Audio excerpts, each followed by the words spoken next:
नमस्कार, भाग्यम में आपका स्वागत है। ये प्रोग्राम उन सभी लोगों का स्वागत करता है जिन्हें लगता है कि ज्योतिष उनके जीवन में कोई सकारात्मक बदलाव ला सकता है।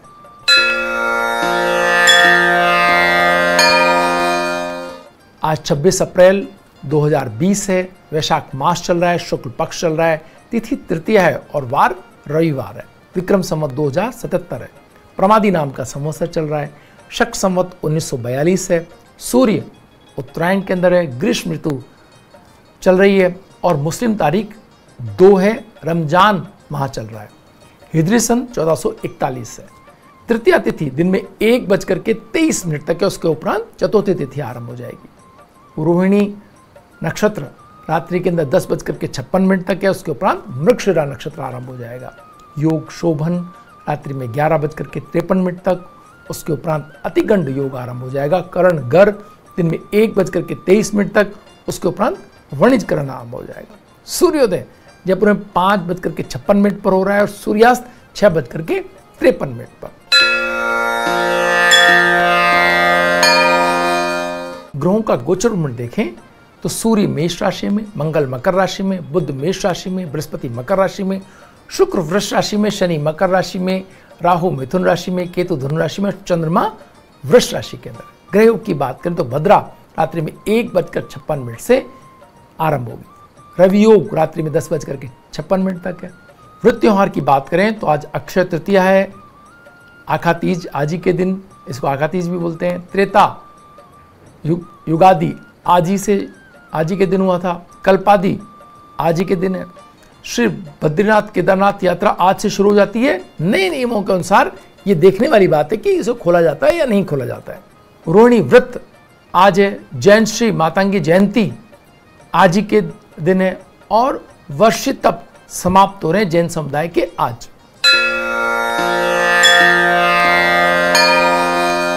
शेष चौघड़ियों की बात करें तो चर का चौघड़िया 7:33 से 9:11 तक है।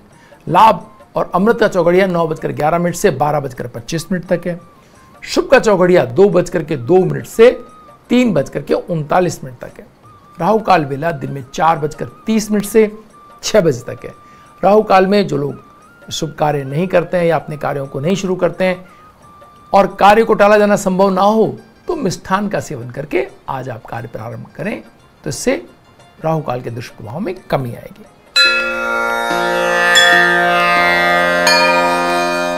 आइए बात करते हैं आज के दिन के मूड की।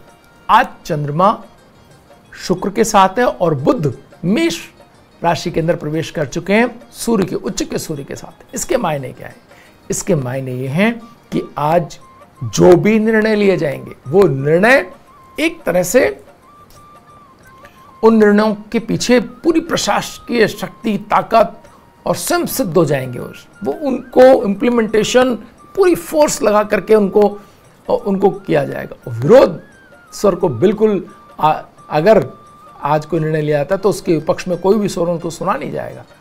और जो भी निर्णय लिए जाएंगे उनकी जो परिकल्पना, जो उनके उद्देश्य थे, वो उद्देश्य पूरे करके लौटेंगे। यानी कोई आपने सोचा कि बाय द वे, कोई एक छोटा सा उदाहरण के तौर पर आपने सोचा यहाँ से वहाँ तक आपको जल पहुँचाना है और आपने एक कार्य आदेश प्रसारित कर दिया, तो हर स्थिति के अंदर वो आदेश पूरे होंगे और वहाँ तक जल पहुँचेगा, स्थितियाँ चाहे जो बने।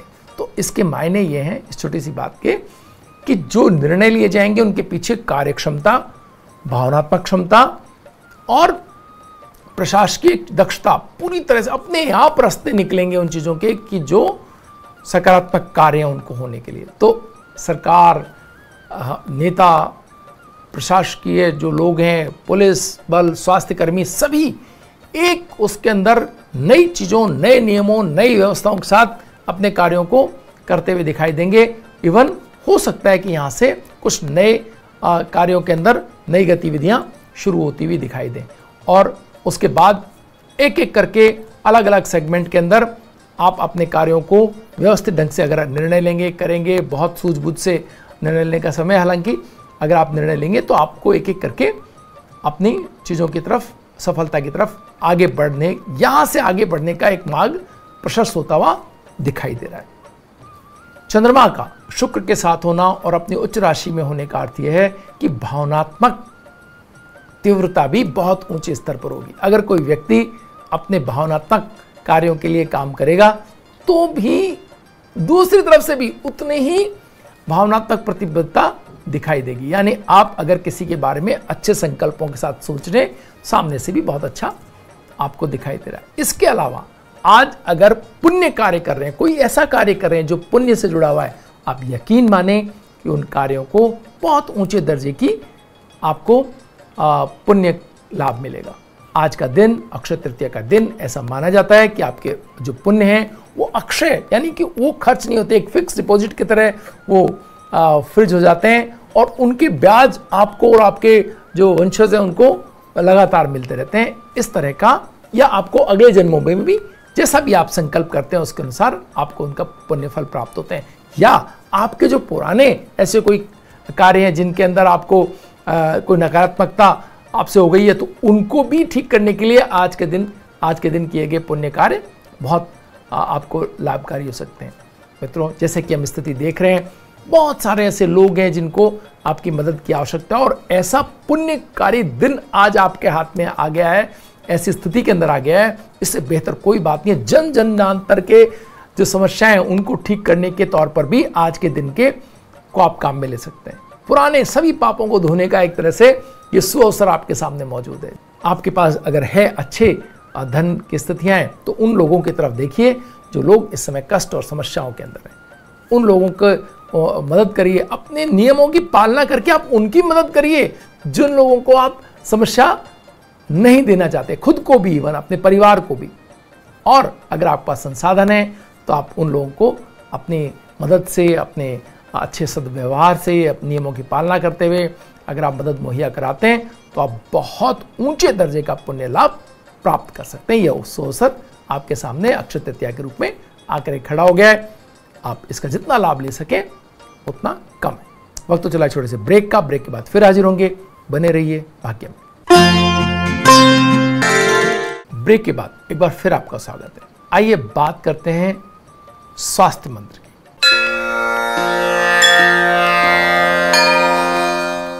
आज के स्वास्थ्य मंत्र में हमने हल्दी को शामिल किया है। हल्दी का इस्तेमाल हम लगभग सभी हिंदुस्तानी सब्जियों या खाद्य पदार्थों में करते रहे हैं। रसोई की शान होने के साथ साथ हल्दी में कई चमत्कारिक औषधियों गुण हैं। आयुर्वेद में तो हल्दी को बेहद महत्वपूर्ण माना गया है। हल्दी गुमचोट के इलाज में तो सहायक है ही, साथ ही कफ, खांसी सहित अनेक बीमारियों के इलाज में काम आती है। इसके अलावा हल्दी सौंदर्यवर्धक भी मानी जाती है और प्राचीन काल से ही इसका उपयोग रूप को निखारने के लिए किया जाता है। वर्तमान समय में हल्दी का प्रयोग उपटन से लेकर विभिन्न तरह की क्रीमों में भी किया जाता है। इसमें एंटीबैक्टीरियल गुण है। इसके जोड़ों के दर्द, आर्थराइटिस में भी तुरंत लाभ मिलता है क्योंकि ये कैल्शियम का भी अच्छा स्रोत है। हल्की या बड़ी कैसी भी चोट हो, सदियों से भारतीय घरों में सबसे पहले हल्दी वाला दूध ही दिया जाता है। हल्दी कफ, खांसी सहित अनेक बीमारियों के इलाज में भी काम आती है। कितनी भी तीव्र खांसी हो, हल्दी को शहद या गुड़ में मिलाकर लेने से तुरंत आराम मिल जाता है।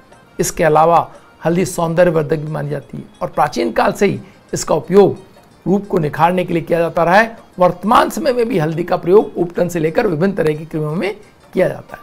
हल्दी में करक्यूमिन नाम का अहम यौगिक होता है जो आर्थराइटिस व कैंसर जैसी समस्याओं में हमें बचाता है। ये तत्व लीवर के साथ साथ पूरे शरीर को भी डिटॉक्सिफाई करता है।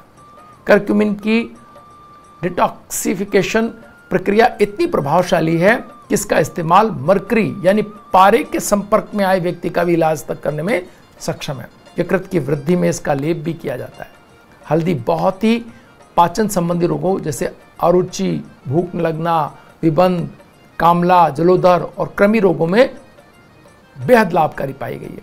करक्यूमिन रक्त में ग्लूकोज के स्तर को कम कर सकता है। इससे डायबिटीज़ में आराम मिल सकता है।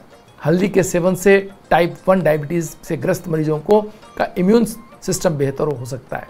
इसके प्रयोग से ऑक्सीडेटिव स्ट्रेस को कम किया जा सकता है। यह रक्त प्रवाह की समस्याओं को, उच्च रक्तचाप और LDL यानी कोलेस्ट्रॉल बढ़ने की समस्या और शरीर की कोशिकाओं की टूट फूट की मरम्मत में बेहद लाभकारी है। नाड़ी शूल के अतिरिक्त रक्त स्तंभन, मूत्र रोग, गर्भाशय प्रमेह, त्वचा रोग, वात पित्त कफ में इसका प्रयोग बहुत ही लाभकारी है। इस प्रकार हल्दी की एक किस्म काली हल्दी के रूप में भी होती है, जो उपचार में काली हल्दी पीली हल्दी के मुकाबले अधिक लाभकारी होती है।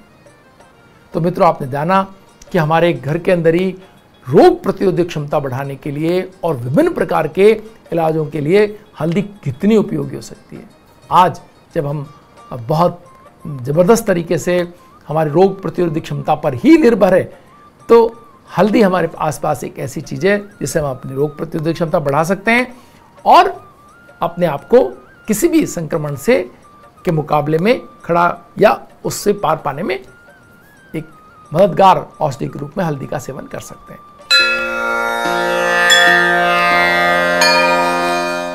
अंकों के आईने में आज के दिन की अगर बात करें तो आज का मूलांक 8 है जो शनि को रिप्रेजेंट करता है और भाग्यांक 7 है जो चंद्रमा को रिप्रेजेंट करता है। इसके मायने क्या है? इसके मायने ये हैं कि शनि मूलांक 8 को रिप्रेजेंट जब कर रहा है दिन के अंदर, तो यूं तो हम देख ही रहे हैं कि पिछले लंबे समय से शनि पूरे सिस्टम को पर प्रभावी है और आप देख रहे हैं कि कोई भी नियमों से जहां चूका वहीं परेशानी के अंदर आया। शनि नियमों का बहुत ही यानी न्याय का देवता है।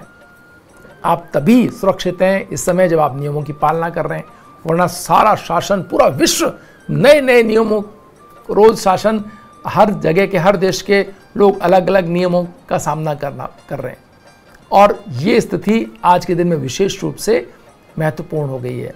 भाग्यांक 7 जब चंद्रमा प्रभावी हो भावनाओं के ऊपर, यानी एक दिन के अंदर जहां एक तरफ नियम प्रभावी हो एक तरफ भावनाएं प्रभावी, तो भावनाओं और नियमों में संघर्ष की स्थिति आप दे सकते हैं। आप देख सकते हैं कि आज मनों के ऊपर ही भावना प्रभावी होकर के और ये मन करे कि ये कर लें, वो कर लें, यहाँ चले जाएं, इनसे मिल लें। लेकिन अगर शनि की बात सुनेंगे, आप शनि के प्रभाव में आएंगे, तो इसके मायने ये हैं कि आप नियमों की पालना करेंगे। तो अपने परिवार में जब आप द्वंद्व की स्थिति देखें, कुछ लोग एक तरफ मत भिन्नता देखें, तो नियमों की जो व्याख्या करके बात करके सबको एक साथ लेके चलने का आज दिन है। हो सकता है कि जो चंद्र प्रधान लोग हैं वो किसी भावनात्मक चीज़ के ऊपर अपने आप को बहुत ज़्यादा तनावग्रस्त पाएं, सूचनाओं को नेगेटिव नकारात्मक सूचनाओं के कारण परेशान हो। उन सब स्थितियों के अंदर आपको बहुत समझदारी से, बहुत बैलेंस निर्णय लेते हुए, बिना किसी भावुकता में पड़े, अगर आप सही निर्णय की तरफ जाएंगे तो आज के दिन का सही उपयोग कर पाएंगे। वक्त तो चला एक छोटे से ब्रेक का। ब्रेक के बाद फिर हाजिर होंगे। बने रहिए भाग्य में। ब्रेक के बाद एक बार फिर आपका स्वागत है। आइए बात करते हैं सितारों के सितारे में रणदीप सिंह सुरजेवाल की। रणदीप सिंह सुरजेवाल भारतीय राजनेता हैं। ये कांग्रेस के राष्ट्रीय प्रवक्ता हैं। भूपेंद्र सिंह हुड्डा नीत कांग्रेस सरकार में 2009 से 2014 तक वे मंत्रिमंडल के सदस्य रह चुके हैं। वह हरियाणा के सबसे कम आयु के मंत्री रहे थे। 2005 में उन्हें यातायात व संसदीय कार्य मंत्री बनाया गया था। बाद में उनके पास जलापूर्ति और सैनिटेशन, संसदीय कार्य, इलेक्ट्रॉनिक और सूचना प्रौद्योगिकी, विज्ञान व प्रौद्योगिकी तथा जन निर्माण मंत्री भी वो रही। सुरजेवाल का जन्म 3 जून 1967 को चंडीगढ़ में हुआ। इनके पिता श्री शमशेर सिंह सुरजेवाल हरियाणा के एक प्रसिद्ध राजनीतिज्ञ हैं, जिन्होंने 6 बार हरियाणा विधानसभा और 1 बार सांसद भी का चुनाव भी जीता। हरियाणा के कृषि और सहकारिता मंत्री भी वो रहे। रणदीप सिंह जी वाणिज्य और विधि के स्नातक और राजनीति विज्ञान में स्नातकोत्तर शिक्षा प्राप्त है। इन्होंने 6 बार हरियाणा विधानसभा के लिए चुनाव लड़े। 1996 और 2005 में चुनाव में उन्होंने ओम प्रकाश चौटाला को हरा करके, जो तत्कालीन मुख्यमंत्री थे, अपनी सीट जीती। आइए हम इनकी उपलब्ध जनपत्री के माध्यम से इनके व्यक्तित्व की विशेषताओं को समझने का प्रयास करते हैं। इनकी कुंभ लग्न की जो जनपत्री है उसमें लग्नेश शनि चंद्रमा के साथ द्वितीय स्थान में बैठा हुआ है। द्वितीय स्थान वाणी का स्थान होता है। चंद्रमा की वहां पर उपस्थिति और शनि का द्वितीय स्थान में होना इनको बहुत ही तथ्यपूर्वक बनाता है। जो भी ये बात कहते हैं उस बात के पीछे जब तक इनके हाथ में उसके पूरे पेपर्स नहीं होते, जब तक तथ्य इनके साथ नहीं होते, ये कोई बात करना पसंद नहीं करते राजनीति में। ये इनकी सबसे महत्वपूर्ण बात, एक यूएसपी हम कहना चाहें इनके पॉलिटिकल कैरियर की, तो वो यही कहलाएगी कि इन्हें बहुत ही महत्वपूर्ण ढंग से अपनी बात बहुत सही कहने की आदत है। आप इनके चेहरे को अगर अपनी बातचीत कहते थे, इनका अंदाज, इनके एक एक शब्द को कहना और उसकी शब्दों के माध्यम से जो ये अपनी जो बात कहते हैं, प्रवक्ता हैं क्योंकि कांग्रेस के, तो जो भी बात कहते हैं वो आप देखें कितनी स्पष्ट बात होती है। एक एक शब्द पे पूरा, कोई आप इनकी बातों में बहुत सारा कोई ड्रामेटिकल नहीं देखेंगे, कोई चेहरे पर कुछ नहीं, एक बहुत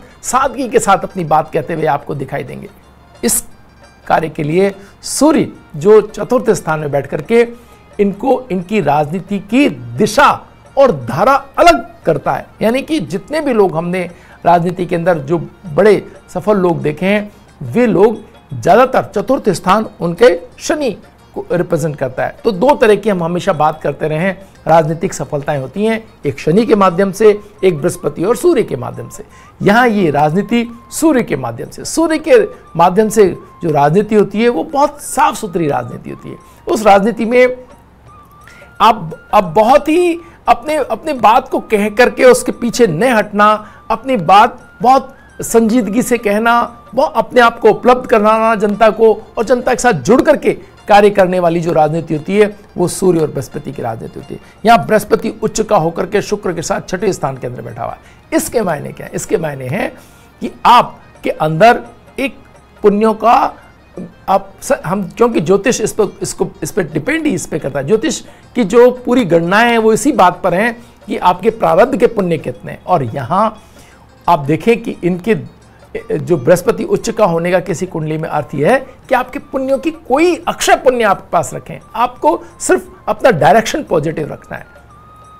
तो इनकी हर बात में, इनके हर कार्य में, इनके पब्लिक से जुड़ाव में और इनके कार्य प्रणाली में आप देखेंगे कि हर बार वो आपको सच्चाई की झलक इनके चेहरे पर, इनके आंखों के अंदर वो एक कहते हैं कि जो बात होती है वो ये बृहस्पति की जो एक चेहरे की बनावट और उसकी जो भाषा है वो बड़ी विनम्र और बड़ा ही एक साफ गोई वाली होती है। तो वो इनको लगातार आप इनकी भाषण में आप देखते चले जाएंगे।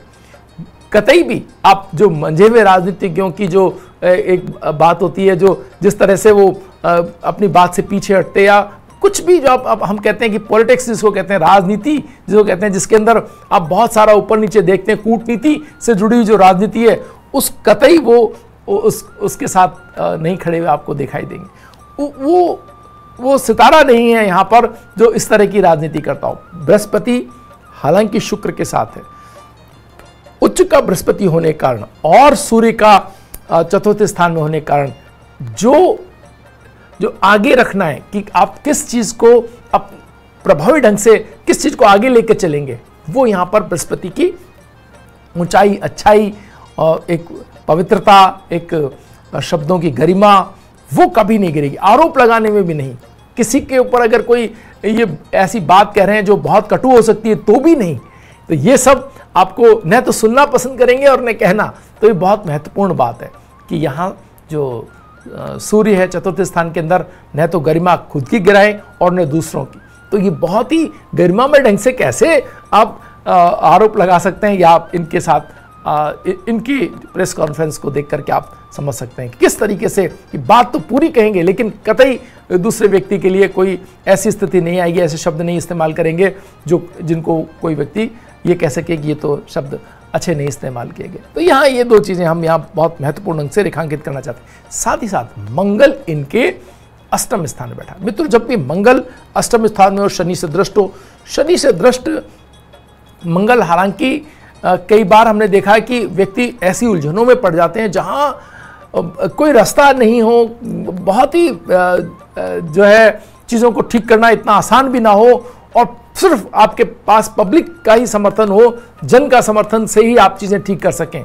वही इनकी कुंडली के अंदर हमने देखा कि इनके चुनाव ऐसे व्यक्तियों से, जो मुकाबले रहे वो ऐसे व्यक्तियों से रहे जो हर तरह की पॉलिटिक्स करते थे, और इनका फिर उनसे मुकाबले में जीतना बहुत बड़ी उपलब्धि के तौर पर हम यहाँ कह सकते हैं कि मंगल और शनि जब साथ हो जाते हैं किसी भी कुंडली के अंदर तो बड़ी से बड़ी चुनौती, बहुत मेहनत और बहुत देर तक टिके रहने का जो आप में मादा है, जो आप में क्षमता है, जो आपकी कैपेसिटी है, वो दर्शाता है मंगल और शनि का किसी भी कुंडली में दृष्टि संबंध या साथ होना। इनकी कुंडली के अंदर वो दृष्टि संबंध के तौर पर दिखाई दे रहा है। साथ में शनि के चंद्रमा भी है, तो मन भी आपको कहीं अगर आपको वो शब्द उपलब्ध कराता है, वो परिकल्पनाएं देता है, वो योजनाएं बनाने में आप उतने माहिर हो जाते हैं कि चीजों को ठीक से कर सकें। लेकिन आपके विरोधी, यहां जो बुध का पंचम स्थान में होना है, वो आपके विरोधियों को, बृहस्पति का छठे स्थान में होना, बुध का पंचम होना और चतुर्थ स्थान के अंदर सूर्य का होना, आपके विरोधी भी उतने ही पारंगत हैं, उतनी ही तैयारी के साथ हैं, या यूं कहें कि वो एक कदम आपसे आगे चल रहे हैं। तो आपको उनके साथ अपनी चीजों को बहुत मेहनत के साथ उनका मुकाबला करने की हमेशा आवश्यकता जीवन में पड़ती रह सकती है। इस बात को ये बृहस्पति यहां पर अंडरलाइन करता है। भाग्यम में आज इतना ही, कल फिर हाजिर होंगे नई जानकारियों के साथ। तब तक के लिए नमस्कार।